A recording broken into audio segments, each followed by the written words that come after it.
এত এত প্রশ্ন মস্তিষ্ক জুড়ে বিচরণ করতে থাকে আনন্দী। আনন্দী মাথা নিচু করে বলে, ভুল তো আমি। ভুল না রে শেখের বেটি, পাপ করছিস তুই, পাপ। অভি কর্কশ বাণী শুনে বরাবরের মতো শান্ত থাকে আনন্দী। প্রতিদিন এসব শুনতে শুনতে সে এখন অভ্যস্ত প্রায়। কিন্তু সবথেকে এই বিষয়টা অভিকে রাগিয়ে তোলে, সেটা হচ্ছে আনন্দী মুখে মুখে তর্ক করে, প্রতিবার প্রতিবাদী হয়ে ওঠা, যেটা অভির মোটেও পছন্দ নয়। অভি আনন্দের মুখ বরাবর দাঁড়িয়ে বলে, বড়দের মুখে তর্ক করে যেজন, অকালে রাস্তায় পড়ে মরে সেজন। কথা ক্লিয়ার নাকি ভেজাল আছে? আনন্দী মাথা নেড়ে না বোঝে, অর্থাৎ কথা একদম ক্লিয়ার। অভি ইশারা করতে তাদের সাঙ্গপাঙ্গ মধ্যে একজন চেয়ার নিয়ে আসে। খুব আরাম করে তাতে বসে পড়ে অভি। এই শেখের বেটি, আজকে ৩ ঘণ্টা দাঁড়া থাকবি, না হলে খবর আছে তোর আর তোর বাপেরও। আনন্দী কোনো কথা না বলে চুপচাপ দাঁড়িয়ে থাকে। প্রতিদিন ২ ঘণ্টা করে অভির সামনে দাঁড়িয়ে থাকতে হয় তাকে। তবে আজ ২ ঘণ্টা নয়, ৩ ঘণ্টা। পুরো ৩ ঘণ্টা তাকে দাঁড়িয়ে থাকা শাস্তি দেয় অভিকে। ৩ ঘণ্টা ধরে দাঁড়িয়ে থেকে পা একদম শেষ হয়ে যায় আনন্দের। অভি ইশারা করে কয়েকজন মহিলা ডাকে। বয়স্ক মিলেরা এসে আনন্দীকে ধরে নিয়ে যেতে থাকে। অভি দাঁড়িয়ে থাকে, ধোঁয়া ছাড়তে থাকে, এক দৃষ্টিতে আনন্দের চলে যাবার দিকে, যেন আবারও খপ করে ধরার ধান্দা। বাপ কেস করে, বেটি তর্ক করে, দুটোই সাংঘাতিক মাল। ২৪ ঘণ্টার ও উপর নজর রাখবি। কই যায়, কি খায়, এভরি সিঙ্গেল ডিটেইলস আমার চাই, না হলে শেষ। কথাটা অভি বলে না, বলার প্রয়োজন নেই তার। চোখের দৃষ্টি যথেষ্ট। তার অবাধ হওয়ার ফল বোঝাতে দে পুরান ঢাকার গডফাদারের হাত যার মাথার উপরে আছে, তার কথার বিপরীতে এমনিতে কেউ যাবে না, যার নির্মাতা সবারই। তার উপর অভিকে দাদা সাহেব চাঁদনাম উপাধি দিয়েছে, যাকে নিজের সন্তানের মতো দেখে। তার কথা অমূল্য কী হবে, তাই বেশি কথা অভিকে বলতে হবে না, তার আগেই সবাই বুঝে যায়। কিন্তু আনন্দের বিষয়টা এখনও ধোঁয়াশার মতো সকলের কাছে। আনন্দী, এই নামটাই যেন অভির ভিতরে অদ্ভুত এক ঝড় তোলে। যে মেয়েটাকে সে সবচেয়ে বেশি ঘৃণা করে, তাকে এবার এক মুহূর্তের জন্য চোখের আড়াল হতে দেয় না। যে ঘৃণা আর আসক্তির মাঝখানে কোথাও আটকে আছে অভি। উন্মাদ হয়ে গেছে হয়তো ঘৃণায়, নয়তো অন্য কিছুতে। কিন্তু ২৫ বছর বয়সী অভির এই উন্মাদনা ১৭ বছর বয়সী আনন্দের জীবনটা বিষাদ করে দিয়েছে।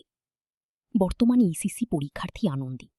জীবনের এই গুরুত্বপূর্ণ সময়টা তার হাতে থাকার কথা ছিল বই, স্বপ্ন আর ভবিষ্যতের পরিকল্পনা। কিন্তু তার গলায় কাঁটার মতো আটকেছে এক নাম, অভি। ডাক্তার অভিভাষী। এখন অবশ্য সে ডাক্তার কম, বখটে, উচ্ছৃঙ্খল চাঁদভাই হিসেবে পরিচিত সকলের কাছে। আনন্দের জীবনে অভি নামক ঝড় আসি যখন সে ক্লাস 10-এ পড়ত। তখন থেকে প্রতিটা দিন, প্রতিটা রাত ভয়ের মধ্যে কাটে আনন্দের। অবশ্য সবই তার কৃতকর্মের ফলে, না হলে হবু ডাক্তার অভিভাষী এখন পুরান ঢাকার গডফাদারের ছায়ায় আসলো কি করে। আনন্দের জীবনটাই যেন অভির খাঁচায় বন্দি। আনন্দ জানে একদিন তাকে মরতে হবে। অভিও চেষ্টা করেছে কয়েকবার, কিন্তু শেষ মুহূর্তে হয়তো দয়া হয়েছিল তার উপর, তাই তাকে মারেনি। গ্যারেজ আর অভির কাছে থ্রেট শুনে সারা রাস্তা চুপচাপ বাড়ি যেতে থাকে আনন্দে। যদিও এটা প্রথমবার নয়, হিসাব করলে ১০০০ বার হবে, তবুও সে বারবার পরাজিত হয় নিজের আবেগের কাছে। বাড়ি এসে কোনো কথা না বলে সোজা নিজের রুমে ঢোকে, দরজা হালকা বন্ধ করে দেয়। আয়নার সামনে দাঁড়াতে নিজেকে একজন দুর্বল মেয়ে ছাড়া কিছুই মনে হয় না তার। বোর্ড পরীক্ষার চাপ একদিকে, আর অভির অমানসিক অত্যাচার অন্যদিকে। সব মিলিয়ে তার জীবনটা যেন ধীরে ধীরে নরকে পরিণত হয়েছে। ঠিক তখনই মাথায় কারো হাতের স্পর্শ পেয়ে চমকে ওঠে। মুখ তুলে তাকাতে দেখতে পায় মাকে। মাকে দেখার সাথে সাথেই নিজের মুখের এক্সপ্রেশন পরিবর্তন করে ফেলে আনন্দে। আর যাই হোক, এত ঝামেলার মাঝে পরিবারকে আর বাড়তি ঝামেলা দেওয়া যাবে না। আনন্দ মাথায় হাত বলে দিতে দিতে বলে, পড়াশোনার চাপ কি একটু বেশি মা? মায়ের কথা শুনে আনন্দে হালকা ঘাড় নাড়ে আনন্দ। তারপর করুণার দৃষ্টিতে তাকিয়ে বলে, আমরা এখান থেকে কবে যাব মা? আমি চুপ। খুব জোরে ধমকে উঠে আনন্দে অভিকে যেন তার বলা প্রতিটি কথাই ছল ছাজরে, কোনো সত্য নেই সেই কথায়। অভি আবারও আনন্দীকে ঝাঁকিয়ে কর্কশ কলে বলে, আমার পিছন পিছপিছে টাঙ্কি পড়িস? এরপর আর কোনো সংযম থাকে না। আনন্দীকে ছেড়ে দিয়ে একটা হকি স্টিক নিয়ে তীরে যায় অভি। হকি স্টিকটি প্রতিটা আঘাত শরীরে নেই, বরং এক মানবিক সীমার ওপর আঘাত আনে।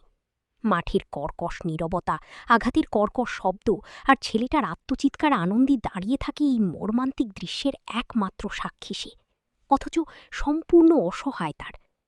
চোখের পাতা খাঁপে, বুকের ভেতর শ্বাস রুদ্ধ হয়েছে, কিন্তু সে প্রতিবাদ করতে পারে না। ভয়ে এক অদৃশ্য শিকল হয়ে তাকে আটকে রেখেছে। ঠিক তখনই দূর হতে ভেসে আসে পুলিশের গাড়ি সাইরেন। এক টুকরো সম্ভাবনা, পরিত্রাণের সংকেত। আনন্দী মনে মনে দুয়া কামাল পড়তে থেকেই যেন এবার সে পরিত্রাণ পায় অভির থেকে। পুলিশ সচক্ষে দেখলে মামলা নেবে, অভির হাত থেকে রেহাই পাবে আনন্দী। কিন্তু সেটা আর হলো কই? অভি থেমে যায়, তার দৃষ্টি দ্রুত চারপাশে ছুটে বেড়ায়, পরিস্থিতি বুঝে নিতে। তার এক মুহূর্ত যথেষ্ট। চল। কোনো প্রশ্নের অবকাশ না রেখেই অভি আনন্দের হাত ধরে টেনে হাঁটতে থাকে, পাইকে তুলে নিয়ে দেখে এবং মুহূর্তে স্থান ত্যাগ করে, কারণ সময় এখন তার অনুকূলে। ক্ষমতার খেলায় কখন কোথায় পা ফেলতে তা সে ভালো করে জানে। শহরের কোলাহল পেছন ফিরে তারা এসে থামে নির্জন প্রান্তরে। চারপাশে জনমানে, আকাশ যেন নিঃশব্দে সাক্ষী হয়ে দাঁড়িয়েছে, কাক পাখি রয়েছে কিনা। সভ্য বাইক দাঁড়িয়ে করে নেমে অভির হাতের চর এসে পড়ে আনন্দের গালে।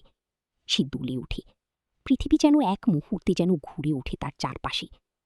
তোর বয়স হয়েছে কত রে? এই বয়সে প্রেম বৃদ্ধি করস? আনন্দের শরীর কেঁপে গেল, কিন্তু সে নিজেকে সামলে নিয়ে বলে, আমি চিনি না ওকে। আবার মিথ্যে? অভির চোখ জ্বলে ওঠে ক্রোধে, উন্মুক্ত শিখা। আনন্দী যাই বলুক না কেন, সেটা বরাবরই অভির জন্য মিথ্যা। বান্দরের বাচ্চা। দ্বিতীয় চরটি প্রথমটির চেয়ে ভয়ঙ্কর। মাটিতে লুটিয়ে পড়ে আনন্দী, মাথায় গিয়ে শক্ত ইটের সঙ্গে সঙ্গে রক্তের উষ্ণ স্রোত কপাল বেয়ে নেমে আসে। হঠাৎ এভাবে বাড়ি খাওয়ার ফলে নিজের কষ্ট ধরে রাখতে না পেরে আনন্দ হাউ করে কেঁদে দেয়। তার কান্না আত্মনাদ হয়ে ছড়িয়ে পড়ে চারপাশে, এক অসহায় প্রাণের আর্তি। কিন্তু সেই আর্তনাদে বিরক্ত হয়ে অভি, এই বান্দিরে কেউ বাড়ি দিয়ে আয়তো। তার কণ্ঠে বিচিত্রিনা যেন আনন্দের কান্নাটুকু তো উঠিনি, কোনো কষ্ট নেই তাতে, ফ্যাচফ্যাচানি আর মজা লাগে না। সে বাড়ি রক্তমাখা ব্যান্ডেজে মোড়ানো কপাল কাঁপতে থেকে শরীর নিয়ে আনন্দ বাড়ি ফিরে আসি। বাড়িতে দরজায় পা রাখতে মেয়ের মাথায় ব্যান্ডেজ, রক্তের দাগ, ভাঙা অবস্থা দেখে স্তব্ধ হয়ে যায় তার বাবা। আকরাম কাছ থেকে ফিরছেন কিছুক্ষণ, আনন্দের দেরি হওয়া দেখে তিনি কিছু একটা ধারণা করেন। তার উপর অভিযানের গলায় কাঁটা বিঁধে রয়েছে। তারা তড়িঘড়ি করে আনন্দের কাছে চলে যান আকরাম সাহেব। কপাল ফাটল কি করে? আনন্দের মুখ দিয়ে কোনো কথা বের হতো না, বরং সে থরথর করে কাঁপতে থাকে। মেয়ের এমন অবস্থা দেখে তাকে সোফায় বসায় আকরাম সাহেব। তার কপাল ভালোভাবে দেখতে থাকে। কি করেছি এটা? আনন্দী চুপ করে থাকতে চেয়ে আর পারে না। তার বাবাকে এমনভাবে ভাসানো সিজি চুপচাপ সব সহ্য করলেও আজ মুখ ফসকে বলে দেয়, তার বাবদ অভি। আকরাম রূপে চোখের ক্রোধের আগুন জ্বলে ওঠে, যেন তিনি এই নামটা শুনতে চাচ্ছিলেন। এক মুহূর্তে দেরি না করে তিনি মেয়েকে নিয়ে থানায় চলে এসে চিঠি করা। এই মুহূর্তে আনন্দী একটুখানি স্বস্তির নিঃশ্বাস ফেলে। তাদের জানা হয় অভি তাপ করেছে। তার বুকের ভিতর নেমে থাকা ভয় একটু নরম হয়, মনে হয় এবার মুক্তি মিলবে। সন্ধ্যাবেলা, সন্ধ্যার আলো ধীরে ধীরে গাঢ় আকাশে বিলীন হতে থাকে। আকাশে এক গ্লাস নীরবতা নেমে আসে, যেন প্রকৃতি নিজেও কোনো অঘটনের পূর্বাভাস দেখতে পাচ্ছে। ঠিক সেই সময় আনন্দী বাড়ির সামনে হঠাৎ করে থামে কয়েকটা বাইক। তার শব্দে ভেঙে যায় চারপাশে স্থিরতা। দরজায় কড়া না বরকায় বিকট শব্দে তা ধাক্কা মেরে খুলে ফেলে অভি। তার প্রবেশে যেন ঝড়ের মতো, চোখে আগুন, মুখে বিকৃত ক্রোধ, শরীর ভঙ্গিতে উন্মোদনা। আনন্দ বান্দর। বাচ্চারে দেখলাম মনের সুখে গান গাইতে গিয়ে আনন্দর নামে খিস্তি করতে থাকে অভি, যেন এই একটা নামে তার জীবনে অভিশাপের মতো জড়িয়ে রয়েছে। চোখ বন্ধ করলে তাকে দেখতে পায়, জেগে থাকলেও তাকে দেখতে পায়, না চাইলেও মন তাকে নিয়ে জল্পনা করতে থাকে। একটু আগে আনন্দিতের বাড়ি বাওয়াল করে এসেছে অভি, তবুও যেন তার মন ভসে না। আনন্দ যত কাঁদে, অভি ততই খুশি। কিন্তু তার কাঁদার পরিমাণ প্রতিবারের মতো মিছুক নিছুক মিথ্যে অভিনয় লাগে তার কাছে, যেন প্রতিটি চোখের পানি কেবল সস্তা সিম্প্যাথি পাওয়ার জন্য অভিনয়। বিরক্ত নিয়ে অভি তারপর হাতের ইশারায় কোনো কবিরকে ডাকে। কবি ডাকপতি কোমর বাঁকিয়ে বাঁকিয়ে আধুনিক নায়িকাদের মতো হেঁটে অভির সামনে এসে দাঁড়ায়। কবি ভাই, একটা গানগত মুখ ঠিক করতে হবে। অভির আদেশ মতো কবি হারমোনিয়াম নিয়ে সকলের সামনে বসে, কারণ হারমোনিয়াম ছাড়া তার গলায় গান ওঠে না। তার রংঢং দেখে উপস্থিত মোটামুটি বিরক্ত। সবথেকে বেশি বিরক্ত স্মার্ট নোবেল। কবিদের সাঙ্গু তার মধ্যে এই দুজনের মধ্যে রয়েছে, যাদের নিজেদের কখনো জমে না, যেন তারা একজন আরেকজনের সতীন, তবে স্বামী ছাড়া। কবির রংঢং থেকে নবীন মোটামুটি বিরক্ত হয়ে বলি, কি গো মাইকা, কত সময় লাগে তোর? স্মার্ট নবীলের কথা শুনে কিছুটা রেগে যায় কবি। তোর চালচলন কথার ধরন দেখে হয়তো মেয়েদের মতো, কিন্তু বাস্তবে তো সে নিজে একজন বলিষ্ঠ পুরুষ হিসেবে দাবি করে, তাই কেউ তাকে মহিলা আক্তার পুরুষ বললে অতিমাত্রায় রেগে যায়। উহ, ছেলেটা এত জাপ ড্যাশ। নাম তার নবী, কিন্তু গান আমাকে গাইতে হয় ভাই। উড়ি কিন্তু আমি। অভিবেশ বিরক্ত দুজনের দিকে তাকায়। স্মার্ট নোবেল চুপ হয়ে মাথা চুলকাতে থাকে, আর কবি নোবেলকে ইশারে গালমন্দ করে। জলদি গা। ওকে ভাই, তাহলে আমি শুরু করছি। কবি নিজের লম্বা চুলগুলো কানের পিছনে ঢুকিয়ে গাইতে শুরু করে। কচু বনে হিগে গেছি কালো কুকুরি, কচু বনে হিগে গেছি কালো কুকুরি, নগির মা। কবি সম্পূর্ণ গান শেষ হওয়ার আগে হাতে থাকা সিগারেটটা মাটিতে ফেলে পিষি দেয়। আনন্দের বাড়ি থেকে বাওয়াল করে এসে নিজের মুড ঠিক করতে চেয়েছিল, কিন্তু এই কবিটাও হতে দিল না। এইসব জি ভাই, ওরে মাইরা গো বাইর করত, শালা মুডির গো বের করে দিল। উপস্থিত সকলে মুখ টিপে হাসতে দেখে। অভির আগের পারদ মোটামুটি সকলের জানা, সাথে সাথে মাথা ঠান্ডা করে মেডিসিন। নবীরের সাথে সাথে পকেট থেকে একটা বিড়ি বের করে উড়িয়ে দেয় অভির সামনে, যার ফলে অভির রাগারাগি বন্ধ করে বিড়িটা নিয়ে নিয়ে টানতে থাকে। কবি পাশ থেকে বড় বড় নিঃশ্বাস ফেলে, আর একটু হলেই তার অবস্থা খারাপ হয়ে যাচ্ছিল। অভি যখন তার দলবল নিয়ে গ্যারেজে ছিল, ঠিক তখনই ১৩ বছর বয়সী ছোট চাঁদ নিয়ে এসে তাকে দেখি কানকাটা রমজান এগিয়ে এসে সচারাচার রাতের বেলা অভিকে তাহলে চা কেন নিয়ে এলে অসময়? কিরে ছোটকা, তুই এখানে কি করস? দাদা সাহেব অভি ডাকতাছে, কই যে ঘুম না ভাঙলে চা খাওয়া দেয়, তাই চা নিয়ে হাজির হয়েছি। দাদা সাহেব নাম শুনে অভি সোজা হয়ে দাঁড়িয়ে পড়ে। ফোন বের করে দেখে ৮টা মিস কল। ফোন সাইলেন্ট থাকায় ফোনের আওয়াজ তার কান অব্দি পৌঁছেনি। ও বরাবরের মতো সামনে দুটো বোতাম না লেগে সাঁত পড়ি বেরিয়ে যেতে থাকে, সঙ্গে তার সাঙ্গপাগো। দাদা সাহেব কখনো এ সময় ডাকে না, আর যেহেতু ডেকেছে নিশ্চয়ই ঝামেলা হয়েছে। অবির বাসা থেকে কয়েক হাত দূরে দাদা সাহেবের আস্তানা, মাঝে শুধু একটা ময়লা পানির ছোট্ট পুকুর, তার সাথে ছোট ছোট গাছপালা। অবির বাড়ির ছাদ থেকে আস্তানাটা ভালোভাবে দেখা যায়। দাদা সাহেবের ইচ্ছেতে অবিনও রয়েছে, যেন সবসময় তার কাছাকাছি থাকতে পারে। আস্তানা এসে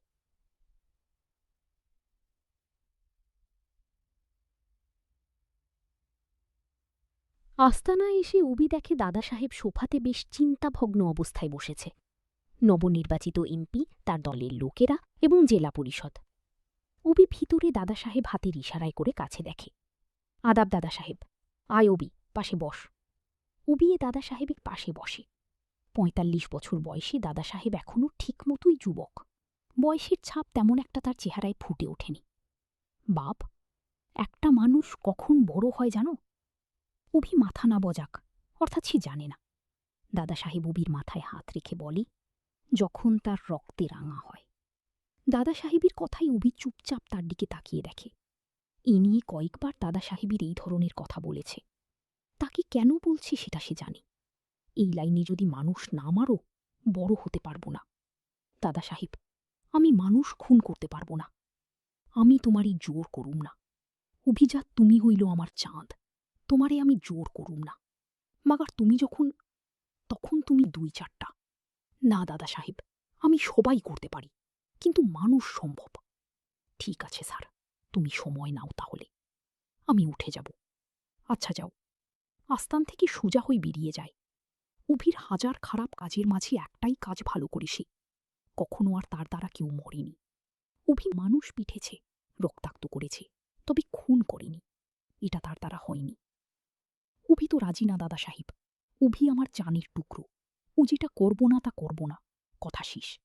আমার ব্যবসা, আমার কালো টাকার ওই মেশিন, আমার চাঁদ, ওরে কেউ কিছু কইলে খবর আছে নেতা। নেতা আফজাল সাহেব চুপচাপ বসে আছেন। এসেছিল তো অভিনমী বিচার করতে, কিন্তু কাজের কাজ কিছুই হল না। দাদা সাহেবের আন্ডারওয়ার্ল্ডি পাওয়ার বারবার তাকে বাঁচিয়ে ফেলে। আনন্দের বাবা আফজাল হোসেনকে নিয়ে অভির একটা বন্দোবস্ত করতে চেয়েছিল ঠিকই, কিন্তু দাদা সাহেবের জন্য তার হল না। এবার বেঁচে গেল শিখ বাড়ি। আনন্দ, এসিস হতে কতদিন বাকি? রাবি, তা মোটামুটি 1.5 মাস। কেন বলো তো? আমরা এখান থেকে চলে যাব। কিভাবে সেটা আমি বুঝব, কিন্তু ওই ছেলেদের হাতে নিজের মেয়েকে মরতে দিব না। আমি বলি কি, আমার মিডিয়ার কোনো উঁচু কাজ হবে না। হারিয়ে দিয়েছিলাম, দেখেছিল কি হয়েছিল। ওই হরেকৃষ্ণ দাসীর হাত যতদিন অভির মাথায় আসি, প্রশাসন কিছু করবে না, বরং আমাদের মরতে হবে। স্বামীর কথা শুনে বেশ চুরি সরি নিঃশ্বাস নিতে থাকেন রাবেশি। আনন্দের করা একটি ভুলের জন্য অভি চলে যায় আন্ডারওয়ার্ল্ডে, আর তার জীবনে শুরু হয় উল্টো গিনতি। পুলিশের মামলা, কোনো লাভ হয়নি। ও বারবার ছাড়া পেয়েছে, কারণ তার হচ্ছে কৃষ্ণদাস, আন্ডারওয়ার্ল্ডের বেতাল বাদশাহ, যার ওঠা বসা দেশের বড় বড় মন্ত্রীদের সাথে। পাওয়ারই যথাযথ ব্যবহার করে কৃষ্ণদাস, যার ফলে দীর্ঘ 15 বছর ধরে নিজের। এখন তার সব থেকে তুরুপের আস অভিকে ঘিরে তার সব জল্পনা কল্পনা। নিজের রুমে চুপচাপ বসে থাকি অভি। একটু আগে অভি তাদের বাসায় চলে ভাঙচুর, মোটামুটি বেশ ক্ষতি হয় তাদের। কিন্তু কি আর করা, পুলিশ তো কেস নেবে না। তার উপর আনন্দে এমন কিছু করছিল যার ফলে ইন্টারনেটে কিছু পোস্ট করতে পারি না, এমন কিছু শুরু হয়েছিল। এখান থেকেই তার করা একটি ভুলের মাসুল এভাবে দিতে হচ্ছে তাদের। নিজের পুরনো অতীত নিয়ে যখন ঘাটাঘাটি করতে থাকি ব্যস্ত, ঠিক তখনই তার ফোনে নোটিফিকেশন আসি। ফোন হাতে নিয়ে বেশ বড় নিঃশ্বাস ফেলি, কারণ এক্সট্রা অভির অ্যাপ ওপেন করতে। অভিক টেক্সট দেখি, বান্দির বাচ্চা, কাল ঠিক সময় থাপ্পড় খাইতে চলে এসিস। নারী কিসে আটকে চলো না, নারী যেতে ভয়ঙ্কর। নারীর ফাঁদে পড়ে এসে যে যাজন্যে সব হয়ে মরেছে সেজো। সিগারেটের দেহ, রাতে ফোনে থাকা আনন্দের ছবিগুলো দেখে দেখে কথাগুলো বলতে থাকি। তার চোখ জোড়া অসম্ভব লড়, হয়তো আজও এতিম ছেলেটা। সবও অনেক কিছু সেবন করে থাকি, যার পরিবার নেই তাকে থামাবে কি? কার এত দায় পড়েছে? অভি চারপাশে গোল হয়ে বসে থাকা তার সাঙ্গ পড়া। তারাও দুই একটা, তবে খুব বেশি করেনি, কারণ বারণ রয়েছে যে। অভি প্রায় সময় অতিরিক্ত করে ভুলভাল কাজ করে বসে, তারপর পুলিশে আটক হয়, কিন্তু কয়েক ঘন্টার মধ্যে ছাড়া পেয়ে যায়। এর প্রধান কারণ হল দাদা সাহেব, কারণ দ্বিতীয় কারণ হল এমপি নওয়াজউদ্দিন। তাদের দুজনের সমস্ত কালো অধ্যায়গুলো অভি হ্যান্ডেল করে, যার ফলে বেশিক্ষণ থেকে থানায় আটকে রাখতে থাকতে হয় না। সে নেশা করলেও পাখিরা করে না, এটাই এখানকার নিয়ম।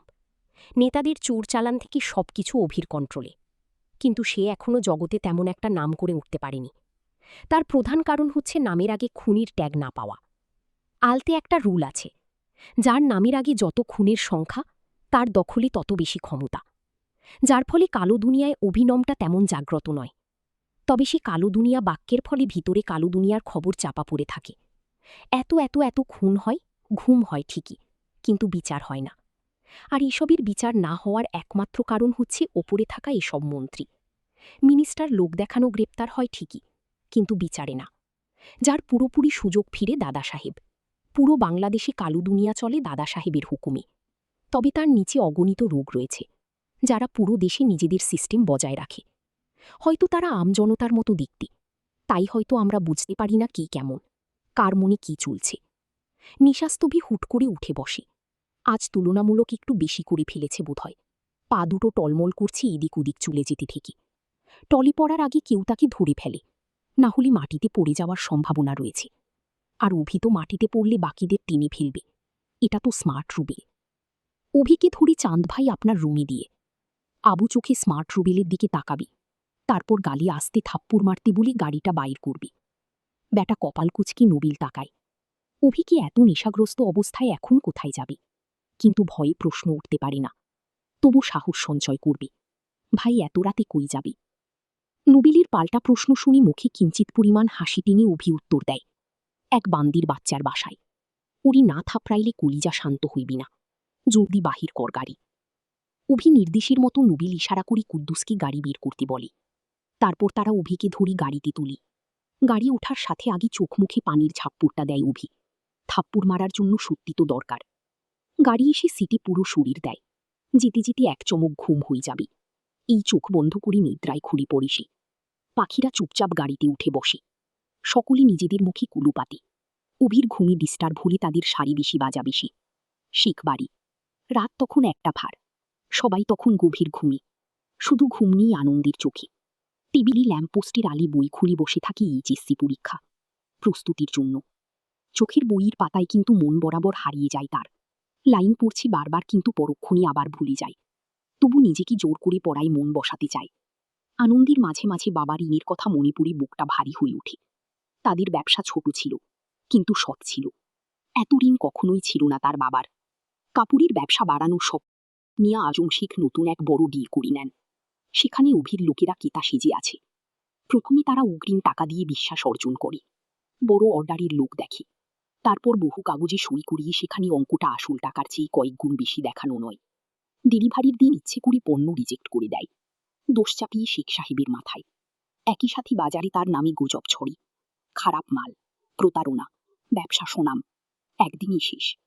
ব্যাংকের পুরনো লোনগুলো হঠাৎ চাপ করে দেয়, যেন সব একসাথে ভেঙে পড়ে তার উপর। অবশেষ পাওনাদার সাজিয়ে লোক পাঠায় অভি, যার টাকা চাইতে পরিস্থিতি উত্তপ্ত করে ফেলে। সবকিছু আড়ালে দাঁড়িয়েছিল অভি, নীরবে হিসাব করি। পুরো পরিবারকে নিজের ফাঁদে ফেলতে খুব বড় একটা নিঃশ্বাস ফেলে নিঃশব্দে বসে থাকে। আনন্দের আফসোস বুকটা ভারী এসে একটা ভুল যেটা আসলে তা ছিল না। তবুও তার জীবন যেন তার জন্য বদলে গেছে আজ। শুধু না, তার পুরো পরিবার সেই ভুলের শাস্তি পাচ্ছে। বাবার অসহায় মুখ, মায়ের ভাঙা চোখ, সবকিছু তাকে ভিতর থেকে ভেঙে দিচ্ছে। নিজেকে বারবার প্রশ্ন করি কেন তার সাথে এমন হলো, তবু উত্তর পাই না। শুধু নিঃশব্দে কষ্টটা বয়ে বেড়ে নিজে। ওদের নিয়ে ভাবতে ভাবতে হঠাৎ ফোনের বেজে ওঠে। আনন্দের স্ক্রিনে অভি নামটা দেখলে তার বুকটা কেঁপে ওঠে, হাত ঠান্ডা হয়ে যায়। এক মুহূর্তে দ্বিধায় পড়ে থাকে সে রিসিভ করার জন্য। তবুও সাহস করে কলটা রিসিভ না করলে আবার বাওয়াল করবে। ফোন নিচে পুঁতে উপাস থেকে ভেসে আসে অভির কর্কশ কণ্ঠস্বর, বান্দির বাচ্চা, নিচে আইতুরি চড়াতে আসছি। ফোন কানে নিয়ে আনন্দে তাড়াহুড়ো করে ব্যালকনিতে দাঁড়ায়। নিচে তাকাতে বুক ধক করে ওঠে। অভি ঠিকই তার ব্যালকনির নিচে দাঁড়িয়েছে। অন্ধকার রাতে তার উপস্থিতি স্পষ্ট অস্বস্তিকর আর ভয়ঙ্কর। অভি ধীরে হাত তোলে, আঙুল নেড়ে ইশারা করে তাকে নিচে নামতে। আনন্দে দ্রুত এদিক ওদিক তাকায়। চারপাশ রেস্তকুলদার ফাঁকা, কারো পায়ের শব্দ নেই। ঘরের ভেতরে সবাই ঘুমিয়েছে। নিশ্চিন্তে হতে চাইলে তার বুকের ভেতরটা অদ্ভুতভাবে কেঁপে ওঠে। কিছুক্ষণের মধ্যে দরজাটা আস্তে করে খুলে ফেলে আনন্দে। রাতের ঠান্ডা হাওয়া গায়ে লাগতে কেঁপে ওঠে আনন্দে। সামনে আসতে অভির দৃষ্টি নিচে নেমে যায়। পায়ের পাতা থেকে ধীরে ধীরে চুল অব্দি পর্যন্ত চেক বুলিয়ে দেখে নেয়। পরক করে মেপে দেখে আনন্দে। গেঞ্জি আর প্লাজো পরা অবস্থায় দেখে অভির ভুরু কুঁচকে ওঠে। চোখে স্পষ্ট বিরক্ত, মাথা একটু কাত করে তাকায় সে। যেন এই উপস্থিতি তার পছন্দ হয়নি একদম। কিরি বান্দির বাচ্চা, শরীরে চর্বি বেশি নাকি? না কই তোর আমারই বডি দেখাস, কিছু আছে তোর মাঝে পিচ্ছি বোকাচন্দ্র। অভির হিয়পূর্ণ কথাগুলো আনন্দের শরীরে কাছের টুকরির মতো গেঁথে যায়। কিন্তু তবুও সে আজ কোনো প্রতিবাদ করে না, কারণ করে পুরো এলাকার সামনে আবারও অভিনয় করবে। তারপর আবার থানা পুলিশ অভি, এবং পরিশেষে জেল থেকে বেরিয়ে তাদের বাড়িতে হট্টগোল করা। এটাই গত 3 বছর ধরে হয়ে আসছে। অভিজিৎ থেকে নিভে মন্তুটি এক হাতে করছেন। আপনি তারই সাজা পেয়েছেন যেটা আপনি করেছিলেন একজন খারাপ লোক। আনন্দে অনিন্দে সম্পূর্ণ কথাটা শেষ হওয়ার আগে তার গালে বেশ জোরে সোরে চড় বসে দেয়, যেটার তাল সামলাতে না পেরে মাটিতে পড়ে যায় আনন্দী। আনন্দের সামনে হাঁটু ভাঁজ করে বসে পড়ে অভি। নেশাগ্রস্ত হলেও তার শরীরে বল যথেষ্ট রয়েছে।